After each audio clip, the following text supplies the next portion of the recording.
Good evening. Welcome to the latest edition of Storm Report Live. I'm one of your hosts, Chris Sipperly. I'm joined by Adam Samarov. And tonight we have a special guest, our new head coach, Jim Grimes. We are presented by the Pharmacy as well as JC Tractor and Coggins Auto Group in Bennington. With that, Adam, I'm going to let you run with it. Sure. Jim, nice to obviously, put a name to a face and to get a chance to work with you. Talk about, working with Chris and deciding to come on as our new head coach. Well, I met Chris about a year and a half ago. I also run part of Crown Elite Sports. So we put on football, basketball, baseball clinics. Last year we had Tyreek Hill here. We're bringing him back this year, and we're also going to have Jalen Waddle with us this year. So getting to know Chris, I felt that it might be a good fit. He's trying to build. You guys are trying to build the program to another level, and I just wanted to be part of it and help out. I know that I've looked into some stuff, and you've had, some, I guess, if I remember correctly, I think you did stuff for that Albany Pop Warner and things like that, if I remember correctly. Yes. Yes. Talk about some of your football history. Where are you from? Albany originally? Talk about who you are. Yes, I'm originally from Albany. I started coaching when I was 13 years old. I was sort of forced into it by the former police captain, who was the president of Little League, and then was a head coach for Pop Warner. So as soon as I got done playing, he brought me in to coach with him. And I've been doing it for 32 years. So I was president for Pop Warner, Albany Pop Warner. I was vice president for Albany Pop Warner, head coach for Albany Pop Warner. I developed two of the teams that they never had before. So I was the first head coach for them. And then I went on to coach at the high school level. I coached at Bishop McGinn, and I helped out as one of the volunteer coaches for Albany High for a period of time. Okay, so you've done it at multiple levels, the youth and the high school level. But, talk about coming in and coaching adults. I will attest that it is much different, because I also have been coaching the high school kids over in Bennington at Mount Anthony this will be my third year, and it's different. It's obviously football is football, but dealing with personality is different. Talk about just doing it and working with adults in terms of guys who still want to are still chasing that dream. It's not going to be much different for me. Since I've been doing it for so long, I know how to deal with individual players and individual attitudes. So I don't feel it's going to be that much different for me. I do have some experience. I was working with the Maulers for a period of time also. So before they folded or did whatever they did, I just got away from it. So it's not much different. So you do my fault. So you do have semi-pro experience a little bit as well. Yes. So I just want to ask a question for you, Jim. Hopefully I don't throw you off course, Adam, what you have planned going next year. But so we're in a process of obviously getting ourselves ready to go for 2024, and we're trying to take a measured approach in terms of who we want to bring back to the team, who we want to add to the team. And one of the first people that we kind of put out there in terms of joining the team is someone that's very close to you, and that would be Brian Grimes. Tell me a little bit, if you can, tell me a little bit about him and kind of, what your thoughts are about being able to coach him. I'm assuming, again, for the second time, maybe the third time. I've coached him all of his life in every sport he's played, baseball, basketball, and football, until he got to high school.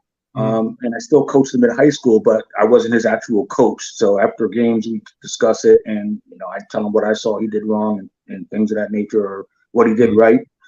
Everything can't be negative all the time. You have to give some positives in there. He's a hardworking kid. He's going to bring a lot to the secondary. He can play wide receiver if we need him to. He can play running back if we need him to. Yep. So he'll be a good contribution to the team. And he also is, as you know, Chris, lining up some other players to come play for us that are high caliber players. Yeah, it's exciting. Watching his film, which I've watched in the past, I'm just really impressed with how physical he is as a corner or safety, I should say. I feel as though, and I'm sure the folks in Hartwick kind of felt the same. I feel like he could have played an outside linebacker without any problem. He's not physical. That's what he played in his younger days, and then he moved when he got up in the high school. He moved over to DB, so he can. He's pretty versatile, and I believe that I'm really impressed. I'm excited to get him in here. As we talked about before, we're looking for faces of the franchise, and I feel like there's an opportunity for him to be one because we want to be able to market these guys, be proud of the guys that we have on this team. So I think he fits that mold perfectly. So go ahead, Adam. All right. So, being that we're not playing in 23, going for 24, it's not a mad scramble to try to get guys ready for the next, say month or two. Talk about, you're, obviously signing and becoming the coach with us now and having that time to look at guys and who can be here, who wants to be here. Talk about that in terms of, how you, look at at players coming in, over the next year. Anybody who's going to play on this team, they need to want to be here, and they need to want to do what they need to do. I'm not a hard coach, but I'm a hard coach. I expect you to do what you're supposed to do when you're supposed to do it. If I call practice for Tuesday, Thursday, I understand everyone's an adult. Sometimes you can't make it, but I expect you to at least let me know you can't make it and at least have a legitimate reason why you can't make it. I do plan on starting some workouts fairly soon. I'm looking at probably in July. We're going to start doing some voluntary workouts. If you want to come, get some work in, that's great. The more work you get, the better. If you're sitting around at home, you're not going to be in shape by the time we hit camp the next year. So I want to get that work in while we can. In terms of trying to set up an offense, set up playbooks and things like that, is obviously, again, not having a mad scramble is, or do you have something in mind already of like, again, not to get into it, but do you have something in mind of like, hey, this is what we've done in different places and this is something I'm comfortable with. This is what I'm going to talk about. I do have some things in mind, but what I really like to do is if I have an OC and a DC, let them present to me what they want to run and how they want to handle things and present their playbook to me. We can go over it and figure out if I like this part of it, or I don't like that part of it. So I really don't try to overmanage. That's what my OC and my DC are for. They're supposed to develop that type of the playbooks and things of that nature and the defense and what offensive scheme we're going to run. And then we take it from there. Right. So it's much more, let's see if I can think of the word. It's much more like almost like the NFL or almost like, some of these professional leagues where it's, it's not just thrown out willy-nilly. There's a specific pecking order in here, and everybody works together to get to the final product. Right. And I just jump in there. That that's exactly where we're at. Like, and Jim and I have talked a bunch of times, and we talked about, for years, this team was a 4-3 defense for a long time. Last year was the first. Well, actually, yeah, it's been at least a little while. And last year, we finally decided to go 3-4, and it's all going to come down to believing in what the best solution is. It isn't, my system, his system, this guy's system. It's the team system.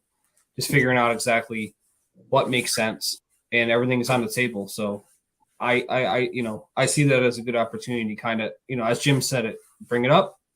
Let's see if this makes sense. Maybe, this idea is 3/4 of the way there. Jim can put a third on it, and there we go. Like, we're able to work together to come up with a final piece. So that's the exciting part, is having pieces that could be, works together versus this hasn't been an issue. I'm just saying, like, in terms of just having some new people in here to try to, put the puzzle together, that's what I'm most excited about. Right. And sometimes a fresh pair of eyes can really go a long way into changing the vision of what it is. Now, obviously, you're familiar with the NEFL and some of obviously the other teams around, the Troys and some of the teams around. What does it mean to be able to come over to Bennington and keep last couple of years we've been at the top or near the top of the ECFL. Oh, Oh, bad word, man. don't do that. NEFL. Can you delete that in the recording? Cut that out in post. What does it mean to be able to come over and to be able to play those Mass teams, Rhode Island teams, Connecticut teams, and really be like, hey, we're here to continue the tradition we've had over the last handful of years, that we're right at the top of our division.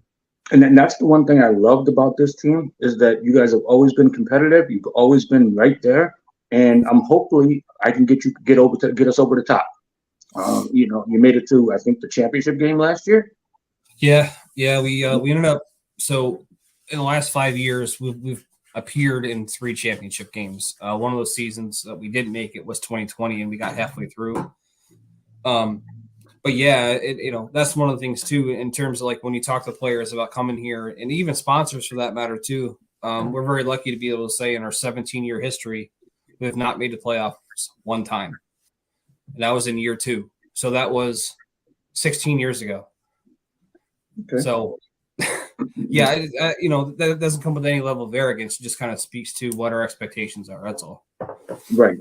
And I really want to take that, that loss that happened last year. I don't want it to happen this year or next year. I want to get that championship underneath our belt next year, next year.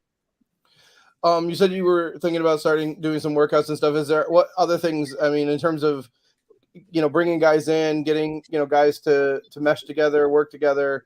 What any other ideas that you've got kind of in the head that you're like, hey, maybe we'll try this, maybe we'll try that, since we have a little bit more time. Yeah, I was thinking about, trying to get some of the guys together again, like for workouts, maybe doing some sort of Zoom meeting or Teams meeting initially, and then maybe get to have a sit-down meeting together, maybe even have a meal together or something like that. Just get everyone together. It's a building opportunity over the next however many months. Yes, absolutely. Yeah. So that's what I'm looking to do, just to get, especially with the newer guys coming in, get the guys that are coming back, get them introduced, get them to know each other. I don't want to have to go through that once the season starts or once practices start. I want them to know each other before we get there. Yeah, I'm someone who hopefully will coach again next year. Offensive line. Well, you and I'll have a chat at some point. I'm looking forward to the season, and I love the fact that you've come on board right away. Now, and so we have a bunch of months to kind of go through and like how do we really want to do this? How do we want to figure out and mesh all the things together? So I'm very excited for you to come on. Thank you. My coaching philosophy is I believe in chaos. I want them to try to figure out how to stop us from what we're doing. I don't want to have to try to figure out how to stop them on defense and on offense. So, I'd like to mix it up a little bit, and especially if we're going to do whatever defense we're going to do.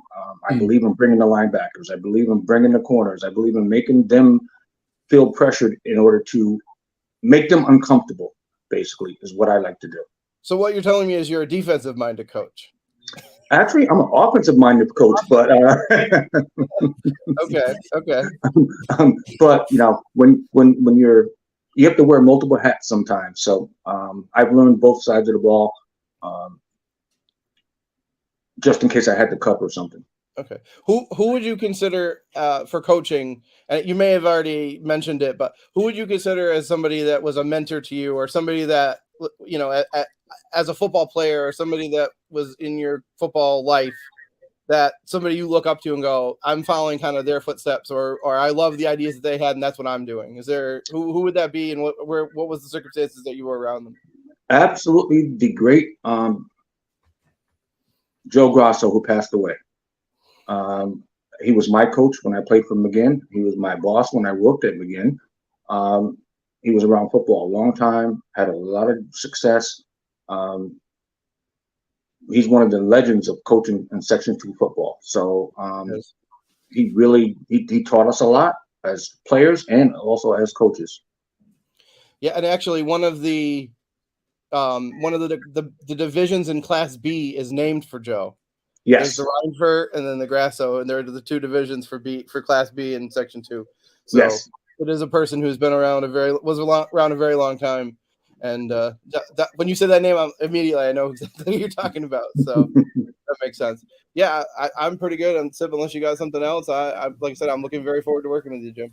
No, I want to thank you, Jim, for taking the time to do it. The last question I have for you, Jim, what kind of players or people are you looking to bring in the door here?